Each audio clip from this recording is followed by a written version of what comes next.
everyone, Kareem right here. Today I have Yaya Cisse, who is a professional soccer player at Gold Star FC that compete in the NISA League that stands for National Independent Soccer Association. Yaya, how you doing? I'm doing great, Kareem. Thanks for having me. How are you doing? I'm doing great. Thank you for taking the time for being on today, man. Appreciate it. Yes, sir. So could you take us back in time and just share how you got involved in the beautiful game? Uh, that goes way back. I mean, the first thing I remember growing up was playing football. I was born and raised in the Ivory Coast. I didn't move to the States till I was about 12, 13. So all we did growing up was playing football, playing football, playing football. So the first game I was introduced to as a young teenager was football, and that stuck with me till I moved to the US, and I saw potential to hopefully make a living out of it at some point, getting an education, and I stuck with it, went through high school, college, and now by the grace of God, I'm playing professional. Absolutely. Coming from another country to the United States is not an easy thing to do. It definitely comes with challenges. So, what challenges did you face, and what advice would you give to other athletes that are coming to the U.S. from other countries? I faced many challenges through my career so far, but I'd say the main one was adapting to the system, to the coaches, being coachable. So I moved from a country that don't speak English, moved there, so I had to learn the language through high school, adapt to the way of playing. Football in America and outside of America is completely different. So I had to adjust to how I was gonna play, I was gonna stay fit, where I was gonna play, and by the time I got to professional, I moved around so much that now I can play pretty much anywhere I'm placed. And the one advice I would give any player coming from another state is being coachable and be able to adapt. Because you can go on a team as a striker, and the coach there was like, "Hey, I don't think you're a striker. You're more of a winger, or you're more of a midfielder, even a defender." And you have to be able to accept those, ad- add it to your game, put it in your back pocket, and just move around a little bit. Yeah, no, that's a great point, and being adaptable allows you to, understand the different positions on the field and acquire different skills that could help you in other positions and have a different type of awareness. Whereas a player that just played one position their whole career might not have, but they could both be bad and good per se at the same time. So you graduated high school and then you went off to college or university. Both. I went to a junior college the first 2 years, transferred to a 4-year college, and then I graduated out of there. And then So, would you sorry, study? Would you study? I started at Eastern Florida State. My major there was graphic design. Well, I ended up changing when I transferred to Fort Hays State in Kansas to health and human performances and a minor of sports management. Nice, And I graduated with both. Yeah. nice. And then so from there, how'd you sign a professional soccer contract? All right. So from Fort Hays State, which is where I finished, when the season ended, we unfortunately lost in the semifinal of national, and we played that game in Pittsburgh at the Riverhound Stadium, Highmark. And after that game, I got invited to a combine there. We ended the season in November, and I got invited back in late December for a combine. And after that combine, went back to school, and that kind of broadcasted my game to a lot of coaches. And I came back for my spring semester, stayed fit, and I got a call from Chattanooga Red Wolf. One of the coaches there messaged me and told me that they were interested in me playing, but since I was still in school, they were going to keep me on the second team, which was Dalton State, to play USL League Two, and from there maybe get a chance to try out for the first team and see if I was able to sign with them or not. But they were interested in me for the second team. So I finished my last semester of college, went to Dalton State. I had one session with them, and after the session, the coach asked me if I could come with the first team and train. And I trained on the Monday, Tuesday. On the Wednesday, I got offered a deal with the first team, and then Saturday started my professional career. for Chattanooga Red Wolf. So Kind of. that's kind Yeah. What club does that league play in? of USL League One. USL League One. Is that club still exists, right? Yeah, yeah, they're still in USL One. Yeah, I started there in 2019, and that was the inaugural season for the Nice. league. And Nice. How old were you when you signed your first pro contract? 22. Yeah, Okay. 22 years old. Still pretty young. So a, a lot like a lot of players growing up in the US or in Canada, they want to go pro, at 16 or 18 because that's what usually happens in Europe, even younger. So for you, when you signed at 22, were you like, did you want it to happen earlier, or was 22 the right age because you've built up so much experience in high school, throughout college and university, that 22 was the right age for you to sign pro? Or do you think you could Okay. sign pro earlier? I mean, when I was coming up through the system, because I played for FC Dallas growing up.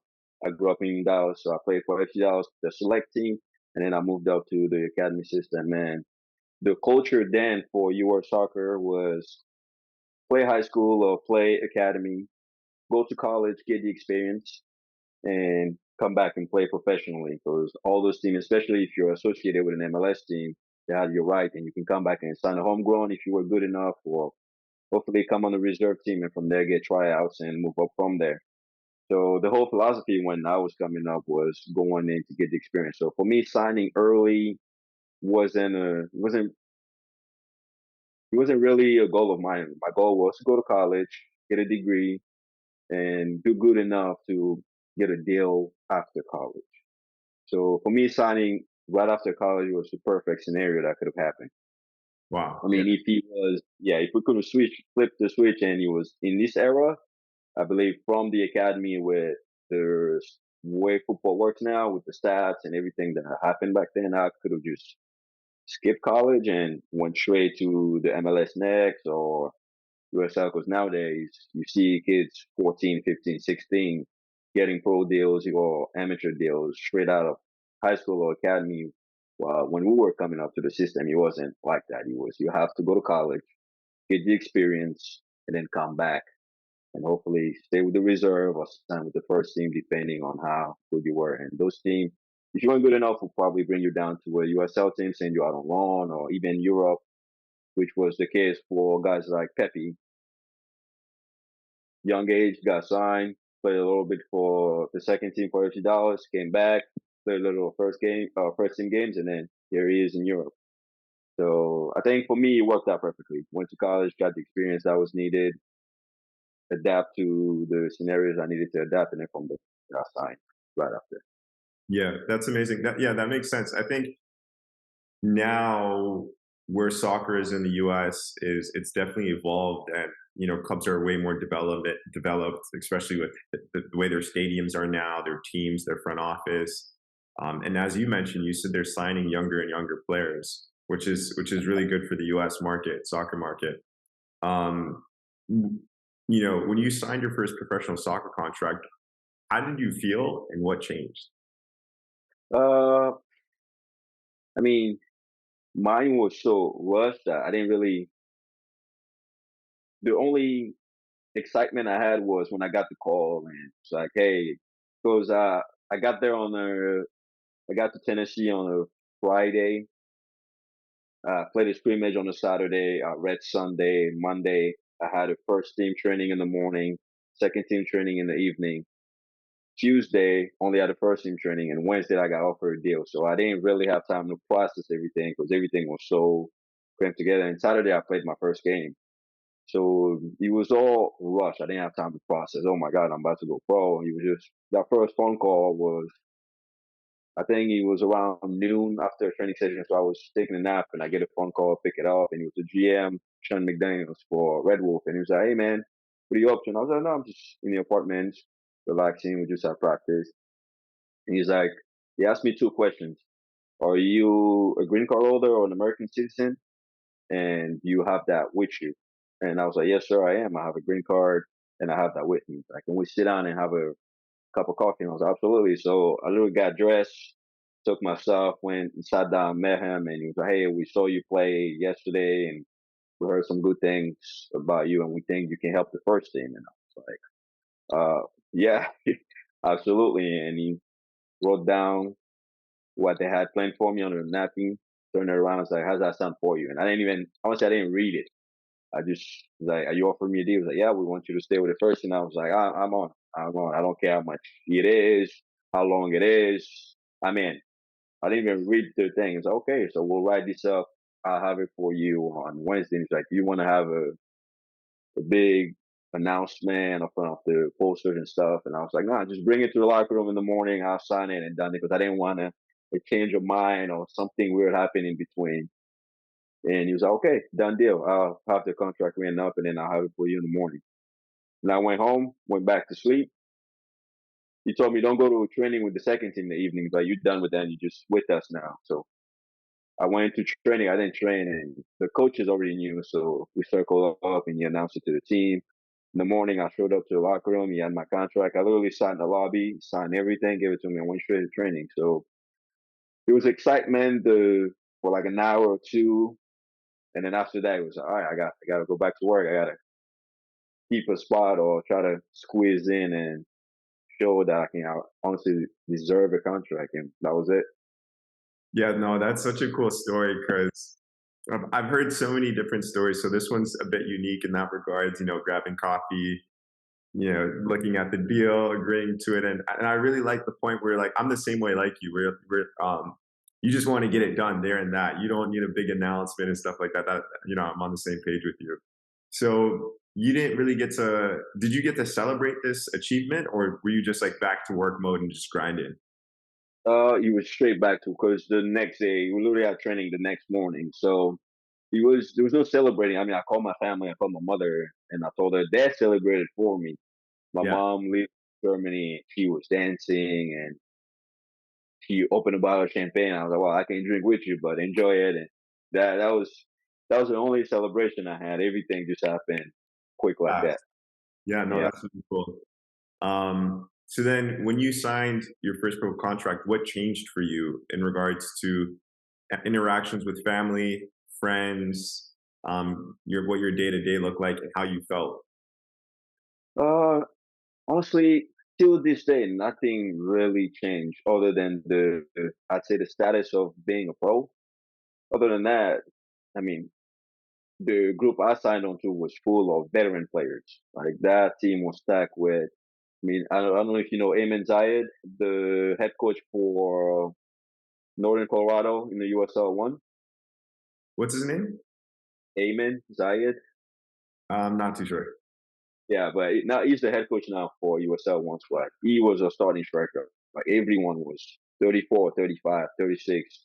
I was one of the youngest one on the team, so I was more in the background trying to learn from those guys because they came in with a lot of experience. Some guys played in the Ireland Premier League. Some guy played in Saudi. So there was a bunch of talent, and I was just like, I came from being the big fish at my school to all right, you gotta earn your spot. You got to show these guys that you belong in the session. So the first thing was the intensity. I had to bring my game from here to this immediately because those guys did not tolerate any kind of.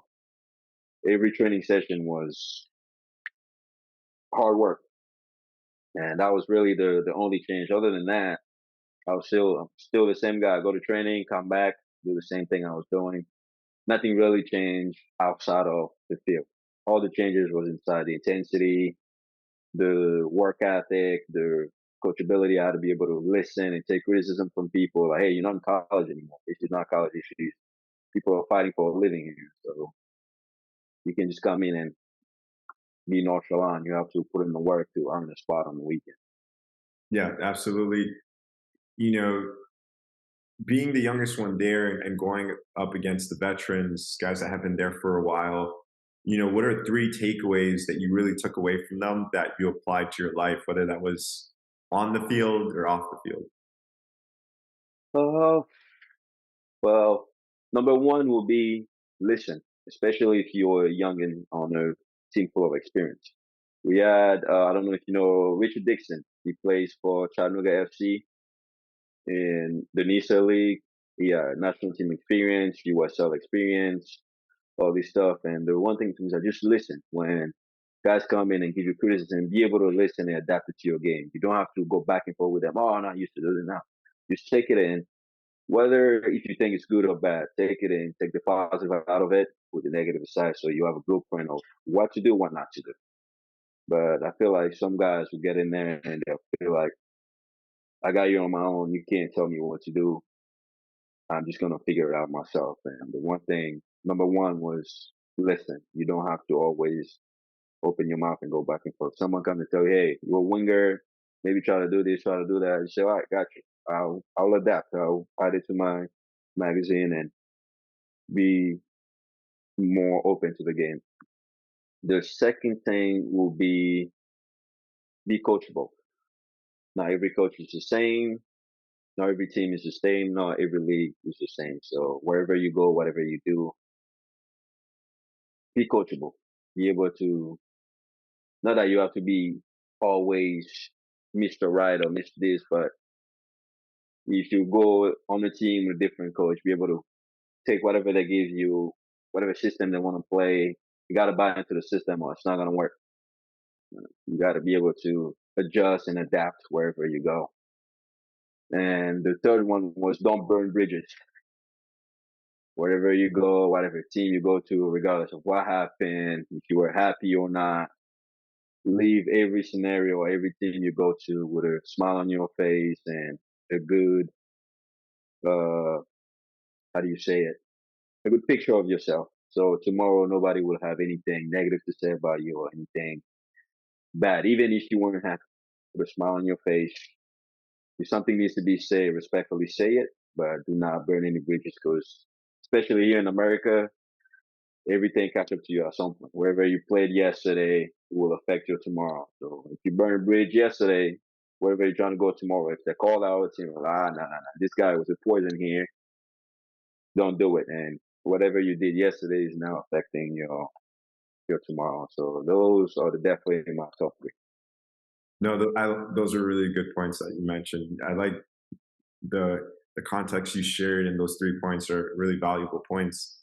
Um, could you mention, in order from the first pro club that you played for to the last pro club? So, can you mention all the teams you played for? Okay. Started with Chattanooga Red Wolf. That was 2019, 2020 season. Right after COVID, I went to Tulsa FC in the championship. I was on an amateur deal there right after the lockdown. So I didn't play any games, pretty much on a practice squad. From there, I went back to FC Dallas on the reserve squad with the first team and the second team. And I kind of went on trial in a lot of other places. Didn't really sign after that. And then I came to Authentic City FC.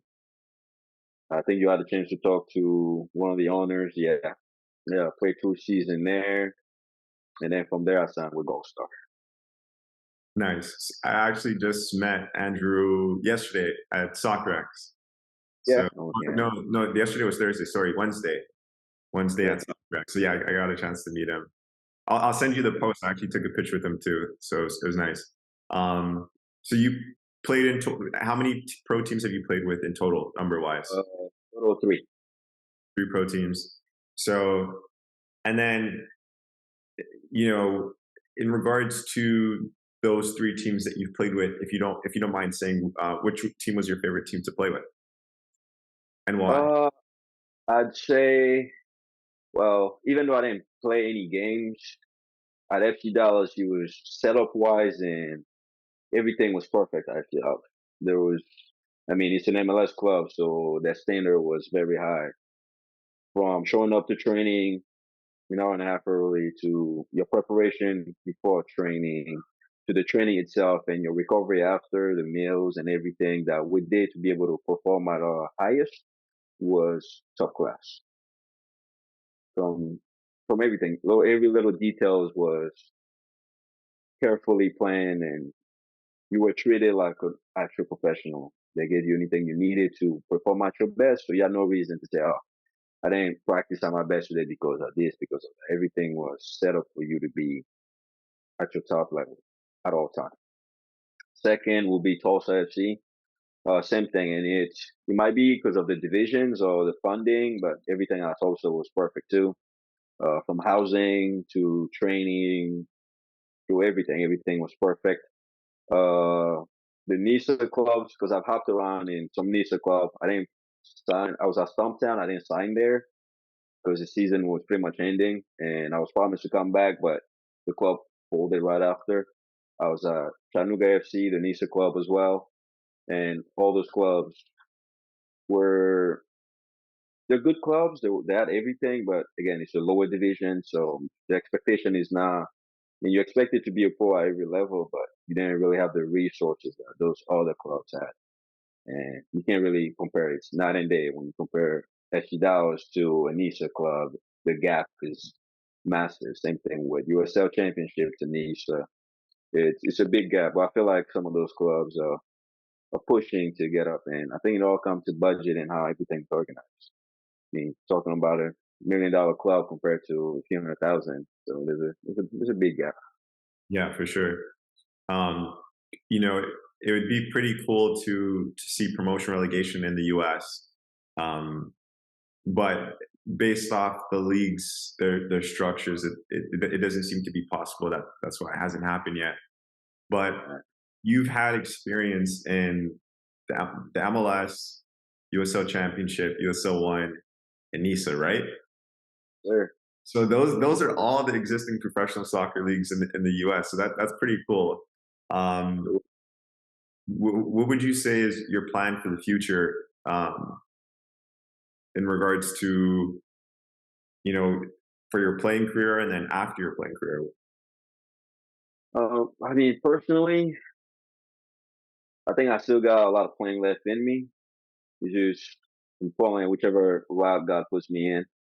Obviously, I would love to play a higher level, go back to even MLS if possible, because I feel like I can play any position on the field, even goalkeeper. I mean, last season I was also rostered as a backup goalkeeper because of injury situation.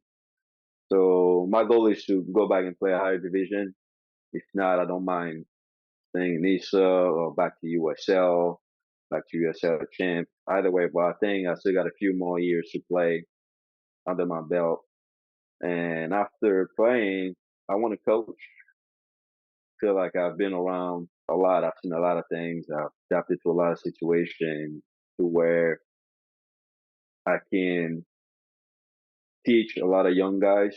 I want to coach at a JUCO level because I feel like a lot of players like get affected more than other. I mean, if I can get a pro deal coaching, it would be perfect. But if I had a choice, I'll go to JUCO and coach and help those guys become better men, better players, and hopefully they can go out and did what I did at a higher level and stay there. Because that's the hardest thing to do is stay up there. Getting there is easy nowadays, but staying up there is the hard job. Coaching is so fun. Have you coached?